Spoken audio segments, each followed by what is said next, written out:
का स्वागत है मेरे यूट्यूब चैनल ज्ञान का विकास एजुकेशन में।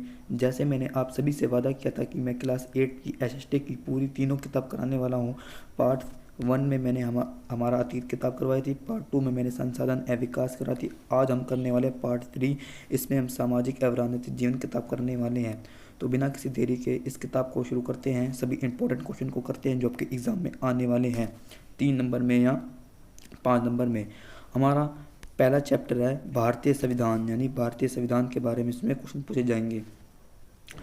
बेसिकली बता दूं, संविधान एक ऐसी पुस्तक है जिससे हमारा देश चलता है। समझ गए? संविधान एक ऐसी किताब है जिसमें हमारे देश, कानून, सरकार सभी के नियम लिखे हुए हैं, नागरिकों के अधिकार लिखे गए हैं। सिंपल। अब चलते हैं हमारा पहला क्वेश्चन, संविधान की मुख्य विशेषता क्या है, कि इसकी विशेषता हमें बतानी है। 3 नंबर में, 5 नंबर में पूछ सकता है। तो उसकी पहली विशेषता है लोकतंत्र। पहले पढ़ के दिखाता हूँ, फिर आपको समझाऊंगा एक एक करके। दूसरा है धर्मनिरपेक्षता, तीसरा समानता, चौथा स्वतंत्रता और 5वां न्याय व अधिकारों की गारंटी। देखिए, हमारा संविधान हमारा लोकतांत्रिक संविधान है। लोकतांत्रिक यानी सभी की भागीदारी है, चाहे वो किसी भी जाति का हो, किसी भी धर्म का हो, सभी को हमारे संविधान में भाग लेने का हिस्सा, सभी की भागीदारी है। लोकतंत्र हैं, सभी अपने विचार रख सकते हैं, सभी अपनी तकलीफ़ों को, दुख, चिंताओं इत्यादि को विचार विमर्श कर सकते हैं। तो यही लोकतंत्र में आता है, यानी सभी वोट लड़ सकते हैं 18 वर्ष से ऊपर। तो यही है लोकतंत्र में, यानी सभी की भागीदारी, किसी को नीचे नहीं समझा जाता, सभी को ऊपर समझा जाता है। अब चलते हैं हमारे दूसरे पॉइंट। दूसरा पॉइंट है धर्मनिरपेक्षता। धर्मनिरपेक्षता का तात्पर्य है यहाँ पर कि भारत में चाहे वो किसी भी धर्म का हो, हिंदू, मुस्लिम, सभी धर्मों का यहाँ पर सम्मान किया जाता है। चाहे जैन, बौद्ध, पारसी, सभी धर्मों को यहाँ सर्वश्रेष्ठ माना जाता है। भारत किसी भी एक धर्म का प्रतिनिधित्व यानी प्रचार प्रसार नहीं करता, सभी धर्मों को समान मानता है। अब हम चलते हैं तीसरा पॉइंट, समानता। यानी भारत के सभी नागरिकों को, जिनकी भारत की सिटीजनशिप है, भारत के सभी नागरिकों को समानता, यानी सभी को हर सेक्टर में, यानी हर फील्ड में समानता, यानी समान के अवसर मिलेंगे। जैसे शिक्षा में समान अवसर, नौकरियों में समान अवसर। तो इसमें हमारे समानता में ही आ जाएगा स्वतंत्रता। यहाँ स्वतंत्रता का तात्पर्य है कि हर व्यक्ति किसी भी जगह अपने विचार विमर्श कर सकता है, यानी अपने भाव प्रकट कर सकता है और किसी भी जगह जा सकता है, घूम फिर सकता है, अपनी इच्छा के अनुसार कुछ भी कर सकता है जो चीज़ सही हो। तो यही स्वतंत्रता। जैसे आप अपनी मर्जी से कहीं भी जाते हैं तो आप स्वतंत्रता है। आप स्वतंत्र, भारत के एक स्वतंत्र नागरिक हैं, तो आप स्वतंत्रता के अंतर्गत आते हैं। अब चलते हैं हमारे 5वें पॉइंट, न्याय और अधिकारों की गारंटी। यानी सभी भारत में सभी लोगों को न्याय और अधिकार प्राप्त हैं। अधिकारों की गारंटी हमारी संविधान की पुस्तक, ये देखो, ये हमारा संविधान, ये हमारा भारत का संविधान। इसकी पुस्तक कुछ इस प्रकार से है, यह इसका ब्लूप्रिंट है। देखिए, सत्यमेव जयते का लोगो बना हुआ है। इस प्रकार से हमारे भारत के संविधान की बुक। अब चलते हैं हमारा दूसरा चैप्टर, यानी धर्मनिरपेक्षता। संविधान वाले चैप्टर से एक क्वेश्चन बनता है जो आपको मैंने करा चुका है, ठीक है। अब चलते हैं दूसरा चैप्टर, यानी धर्मनिरपेक्षता। इसमें एक क्वेश्चन बनता है, ये 5 नंबर में भी आ सकता है। इसमें क्वेश्चन बनता है कि भारत को धर्मनिरपेक्ष क्यों कहा जाता है, कि भारत एक ऐसा देश है जो धर्मनिरपेक्ष देश है। समझाता हूँ क्यों। देखिए, सभी धर्मों को समान माना जाता, जैसे आपको मैंने ऊपर बताया कि भारत में सभी धर्मों को समान माना जाता है, इसलिए भारत धर्मनिरपेक्ष देश है। दूसरा पॉइंट, राज्य किसी धर्म को नहीं मानता। देखिए, हमारी सरकार किसी एक धर्म को नहीं मानती, बल्कि सभी धर्मों को मानती है, सभी धर्मों का आदर करती है हमारी सरकार। तीसरा पॉइंट है नागरिकों को धार्मिक स्वतंत्रता, की सभी नागरिक अपने अपने धर्म को मान सकते हैं और उसका प्रचार प्रसार कर सकते हैं, लेकिन लिमिट हो।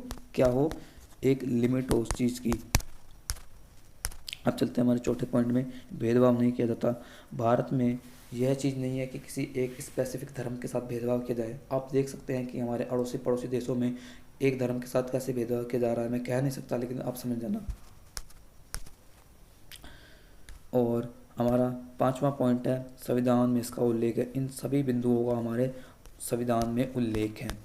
अगर ये चीज़ें कोई उल्लंघन करता है तो उसे संविधान के नियमों के अनुसार दंडित, यानी उसको दंड दिया जा सकता है। देखिए, मैंने पिक्चर भी लगाया। देखो, भारत में हिंदू, पंजाबी यानी सिख धर्म, क्रिश्चियन और मुस्लिम, सभी धर्मों का यहाँ पर सम्मान है।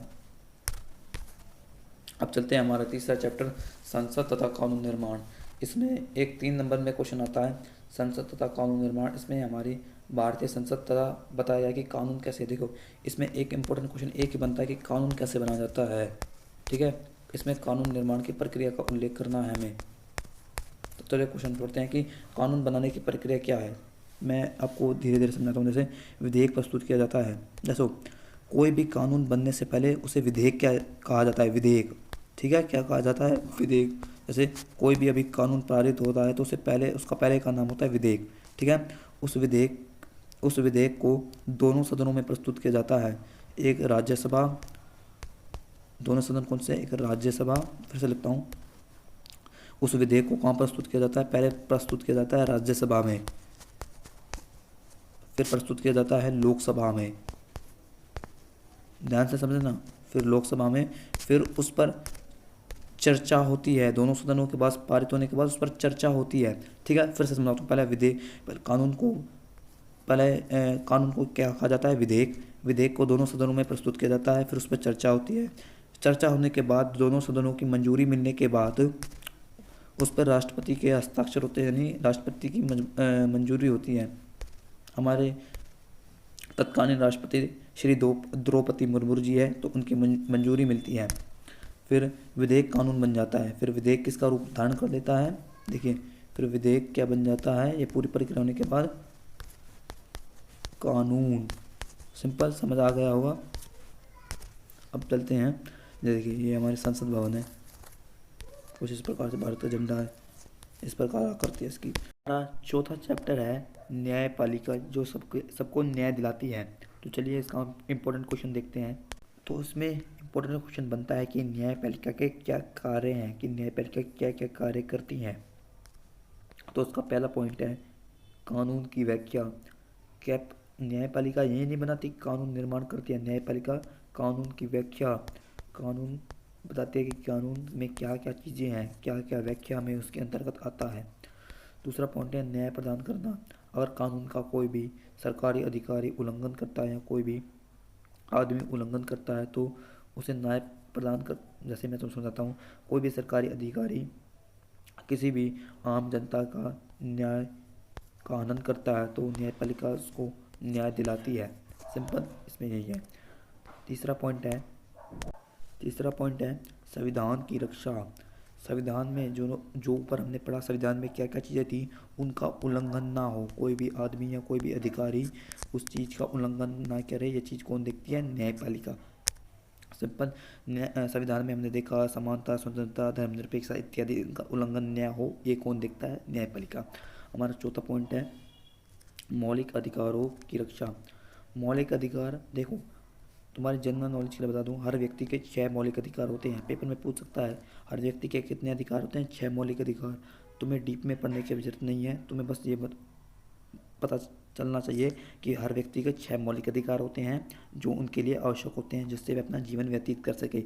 इन मौलिक अधिकारों की रक्षा भी कौन करता है, न्यायपालिका।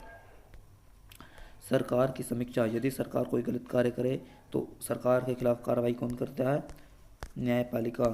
कौन करती है सरकार की कार्रवाई, न्यायपालिका सरकार की कार्रवाई करती है। सिंपल, समझ आ गया होगा। अगर सरकार कोई गलत फैसला उठा ले तो उसकी समीक्षा कौन करता है, न्यायपालिका। देखिए, ये है हमारा सुप्रीम कोर्ट। अब चलते हैं हमारे 5वां चैप्टर। इसमें यही इंपॉर्टेंट क्वेश्चन बन रहा था जो मैं आपको करवा दिया है। 5वां चैप्टर है जन सुविधा, यानी सार्वजनिक सुविधा, यानी सभी लोगों की सुविधाएं कैसे उपलब्ध करवानी चाहिए। सिंपल, राइटिंग को ध्यान मत दो, राइटिंग इंपॉर्टेंट नहीं है, समझो। इसमें क्वेश्चन बनता है कि जन सुविधाओं का महत्व क्या है, यानी जन सुविधाएं हैं क्या। देखिए, पानी, बिजली, सड़क आवश्यक, ये सारे जन सुविधाएं के अंतर्गत आती हैं। जैसे हमारे घर में पानी आ रहा है, बिजली आ रही है, सड़क हमारे इधर बनी हुई है, ये सारे जन सुविधाएं हैं। ठीक है, जन सुविधा यानी सार्वजनिक सुविधा, सभी लोगों के लिए सुविधाएं हैं। शिक्षा, अस्पताल, सरकारी स्कूल, ये सारे सार्वजनिक सुविधा यानी सरकार उपलब्ध करवा रही है। विकास में सहायक, ये भी कौन कर रहा है, सरकार करवा रहा है विकास हर क्षेत्र का। और चौथा पॉइंट है सभी नागरिकों के लिए सम्मान, यानी सार्वजनिक सुविधा के अंतर्गत नागरिकों का सम्मान भी आता है। इंपॉर्टेंट याद करने की बात है, महत्वपूर्ण बिंदु है। ठीक है, सार्वजनिक सुविधा के अंतर्गत नागरिकों का सम्मान करना भी आता है। 5वां है सरकार की जिम्मेदारियाँ।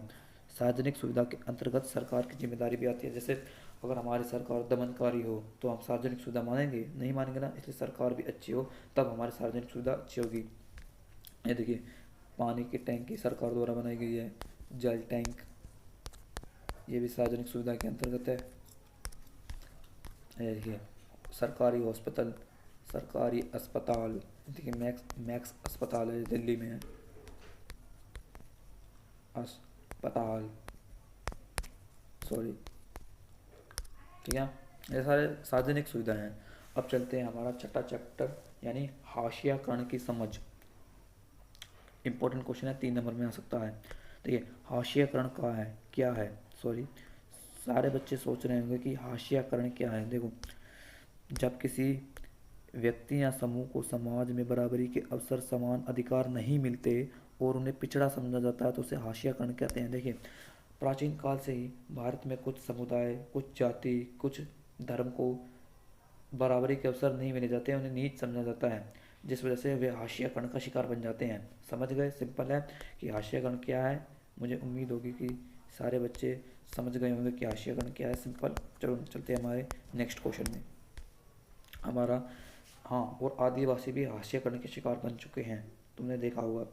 अब चलते हैं आदिवासी समुदाय की मुख्य समस्या क्या है। ये भी हाशियाकरण का शिकार ग्रस्त है। देखिए इनकी शिकायतें क्या है कि जंगलों से इनसे बेदखल कर देना, क्योंकि आदिवासी प्राचीन काल से ही लगभग 2 से 3 हज़ार साल पहले से ही जंगलों से रहते आ रहे हैं, इन्हें जंगलों से बेदखल होना पड़ रहा है। इनकी प्रमुख समस्या विकास परियोजना के कारण विस्थापन होना पड़ा। जैसे सरकार अपने विकास के प्रोजेक्ट यानी डेवलपमेंट प्रोजेक्ट चला रही है, जिसके कारण इन्हें विस्थापित कर दिया जा रहा है जंगलों से। जंगलों में खाली ज़मीन पड़ी रहती है, सरकार उनको उनकी ज़मीनों से भगा देती है। शिक्षा और सुविधा की कमी, आदिवासी लोगों को शिक्षा और स्वास्थ्य सुविधा की कमी है। इनकी प्रमुख समस्या क्या है, इनके यहाँ एजुकेशन और स्वास्थ्य यानी चिकित्सा संबंधी सुविधाओं की कमी है, हरास है यहाँ पर। और गरीबी और बेरोजगारी, गरीबी, बेरोजगारी, रोजगार उपलब्ध नहीं है, खाएंगे कहाँ से, सारा ये मतलब इनकी ये मुख्य समस्याएं हैं। सिंपल। इसमें एक 3 नंबर या 1 नंबर में भी क्वेश्चन आ सकता है कि अल्पसंख्यक किसे कहते हैं। जो समुदाय कम संख्या में हो, जिनकी भाषा, धर्म या संस्कृति अलग हो, उन्हें अल्पसंख्यक कहा जाता है। सिंपल। जो समुदाय कम मात्रा में हो यानी कम हो और जिनकी भाषा, धर्म अलग हो दूसरी संस्कृतियों से, तो उसे अल्पसंख्यक कहा जाता है। भारत में जैन, बौद्ध और मुस्लिम अल्पसंख्यक हैं। हमारा अगला क्वेश्चन है कि संविधान में हाशियाकरण से ग्रस्त लोगों की सुरक्षा के लिए क्या किया गया है। समानता का अधिकार, भेदभाव को रोकना, धार्मिक और सांस्कृतिक स्वतंत्रता और विशेष योजना और आरक्षण की व्यवस्था।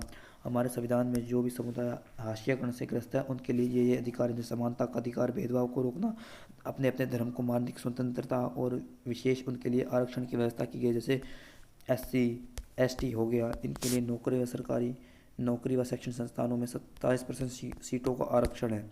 सिंपल। अब चलते हैं विस्थापन क्या है। जब लोगों को अपनी ज़मीन या क्षेत्र को छोड़कर जाना पड़ता है तो उसे विस्थापन कहते हैं। विस्थापन के 2 कारण होते हैं, एक प्राकृतिक विस्थापन और एक होता है मतलब जानबूझ के करवाया गया। जैसे सरकार अपना कोई प्रोजेक्ट चलवा रही है तो उसके कारण लोगों को विस्थापित कर दिया जाता है। देखिए आदिवासी लोग कैसे अपना त्यौहार, संस्कृति मनाते जा रहे हैं। ये देखिए कैसा उत्सव बन रहा है, ढोल है, नाच रहे हैं सारे। तो सिंपल।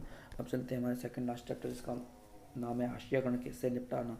हम ये तो पढ़ गए कि हाशियाकरण क्या है, अब पता करेंगे कि हाशियाकरण से निपटारा कैसे किया जाए। तो देखिए हमारे संविधान में हाशियाकरण से निपटारा करने के लिए कुछ प्रावधान है, जिसमें पहला प्रावधान है समानता का अधिकार, यानी सभी नागरिकों को समान अधिकार प्राप्त किए जाएँ। आप ये अनुच्छेद मत याद करना, अभी आपको ये याद करने की जरूरत नहीं है, बस आप याद करना समानता का अधिकार, अस्पृश्यता का उन्मूलन यानी अस्पृश्यता को समाप्त कर दिया जाए, इसे अपराध विरोधी घोषित कर दिया जाए। कुछ बच्चों को समझ नहीं आ रहा होगा कि अस्पृश्यता क्या है। जैसे समाज में प्राचीन काल से ही कुछ लोगों को ऐसी जाति का समझा जाता था जिन्हें छूना गंदा माना जाता था, अपवित्र माना जाता था, उसे ही अस्पृश्यता कहा जाता है। तो सरकार ने नियम निकाला कि जो भी लोग अस्पृश्यता को बढ़ाएंगे उनके खिलाफ कानूनी कार्रवाई होगी। और है आरक्षण की व्यवस्था। मैंने ऊपर एक करवा दिया जो SC ST के लिए, वो बता दिया था, तुम वही देख लेना फिर से।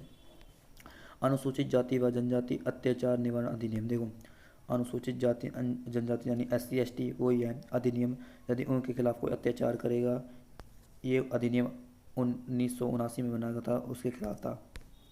वन अधिनियम। वन अधिनियम यानी वन अधिनियम सन 2006 में लागू किया गया था। ये डेट से याद कर देना दोनों, 2006 तो 1979। इसमें क्या किया गया था, आदिवासियों को जंगल और ज़मीन पर अधिकार देने का कानून बनाया गया था। समझ आ गया होगा। अब चलते हैं हमारे आखिरी चैप्टर, जन सुविधा। जन सुविधा क्या है? जन सुविधा वह सुविधाएं हैं जो सभी नागरिकों के लिए होती हैं, जैसे पानी, बिजली, सड़क, स्वास्थ्य, शिक्षा आदि। देखो, जन सुविधाएं सार्वजनिक सुविधा जैसी होती है जो मैंने आपको ऊपर करवा रखा है, ठीक है, फिर भी मैं करवा देता हूँ। जैसे यह सभी लोगों के लिए सभी लोगों की ज़रूरत होती है। गरीब लोग निजी कंपनियों से महंगी सेवा नहीं ले पाते, इसलिए सरकार सुविधा प्रदान करती है। समानता बनाए रखने के लिए हर व्यक्ति को समान सुविधा होनी चाहिए। सिंपल, याद करके जाना पॉइंट। और यह सरकार की जिम्मेदारी है कि सभी नागरिकों का कल्याण करे। सिंपल। अब लास्ट है, इसलिए जन सुविधाएं सभी के लिए सस्ती व समान रूप से उपलब्ध होनी चाहिए, यानी जन सुविधाएं सस्ती हो और सभी के लिए उपलब्ध हो। देखो, जन सुविधा वाले चैप्टर से एक क्वेश्चन बनता है, सार्वजनिक सुविधा जैसा ही है, सेम वैसा ही है, एक ही बार पढ़ लेना, याद हो जाएगा। देखिए, ये कुछ पिक्चर्स हैं, चार्ट वगैरह, इनको आप देख सकते हैं, रोक कर मैंने रोक रखा है, देख सकते हैं आप, ठीक है। देखिए, जैसे ये महिला कैसे पानी के टैंकर के लिए खड़ी है, इनकी जन सुविधा का अभाव है, इनको नहीं मिल रही। ये देखिए कैसे लोग बसों में भरते जा रहे हैं, धंस रहे हैं, जन सुविधा का आभास है, यानी हरास है। देखिए कैसे, तो इस चैप्टर यानी हमारी ये बुक भी पूरी हो गई।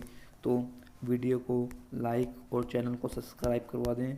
मैंने अपनी पूरी कोशिश की है कि मैं सभी तीनों पार्ट करवा दूं, तो मैंने तीनों पार्ट करवा दिए हैं। तो मिलते हैं नेक्स्ट वीडियो में।